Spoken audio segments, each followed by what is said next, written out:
नमस्कार दोस्तों, स्वागत है आपका मेरे चैनल पर। दोस्तों, एक बार एक बहुत बड़ा व्यापारी था। एक दिन उसका बटुआ बाजार में गिर गया, लेकिन इस बात का एहसास उसको तब हुआ जब वो घर पहुंच गया। अब व्यापारी को बहुत चिंता हो गई, क्योंकि बटुए में ज़रूरी कागज़ों के अलावा कई हजार रुपए भी थे।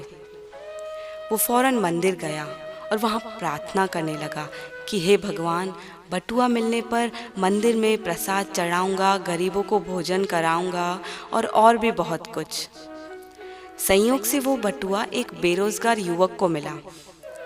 बटुए पर उसके मालिक का नाम लिखा था, इसलिए उस नौजवान ने व्यापारी के घर पहुंचकर बटुआ उन्हें सौंप दिया। व्यापारी ने तुरंत बटुआ खोलकर देखा। उसमें सभी कागजात और रुपए यथावत थे।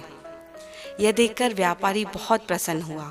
उसने युवक की ईमानदारी की प्रशंसा की और उसे बतौर इनाम कुछ रुपए देने चाहे, लेकिन उस नौजवान ने मना कर दिया।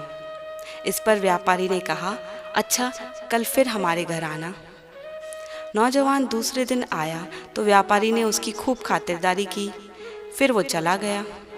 उसके जाने के बाद व्यापारी अपनी इस चतुराई पर बहुत प्रसन्न था कि वह तो नौजवान को 100 रुपए देना चाहता था, पर वह बिना कुछ लिए सिर्फ खा पी कर ही चला गया।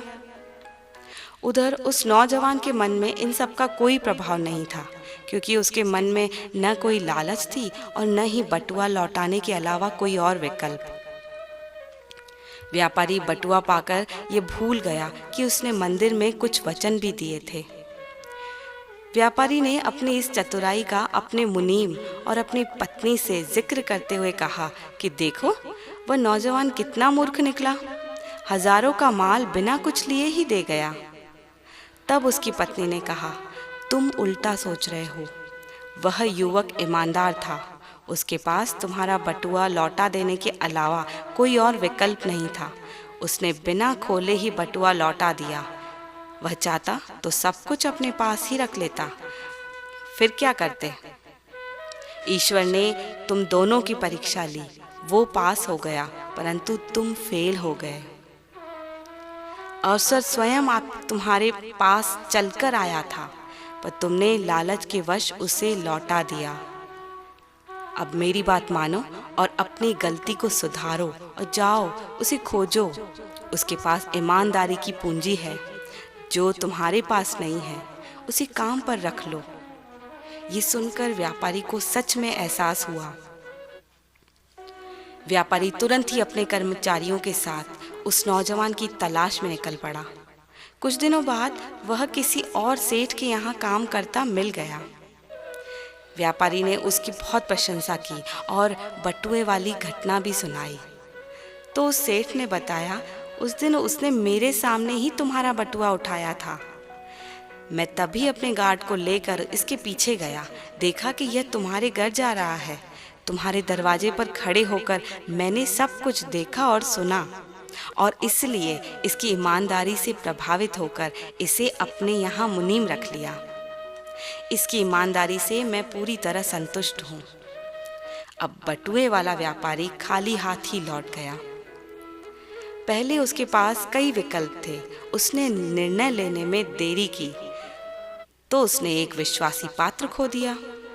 नौजवान के पास अपने सिद्धांत पर अटल रहने का नैतिक बल था। उसने बटुआ खोलने के विकल्प का प्रयोग ही नहीं किया और नौजवान को ईमानदारी का पुरस्कार मिल गया। दूसरे सेठ के पास निर्णय लेने की क्षमता थी, तो उसे एक उत्साही, सुयोग्य और ईमानदार मुनीम मिल गया। दोस्तों, जिन वस्तुओं के विकल्प होते हैं उन्हीं में देर होती है। विकल्पों पर विचार करना गलत नहीं है, लेकिन विकल्पों पर ही विचार करते रहना गलत है। हम यह या वह के चक्कर में फंस जाते हैं। किसी संत ने कहा है, विकल्पों में उलझकर निर्णय पर पहुंचने में बहुत देर लगाने से लक्ष्य की प्राप्ति कठिन हो जाती है। आज की मेरी प्रस्तुति पसंद आई हो तो चैनल को दोस्तों प्लीज़ लाइक और सब्सक्राइब कर दीजिए। आपका दिन शुभ हो।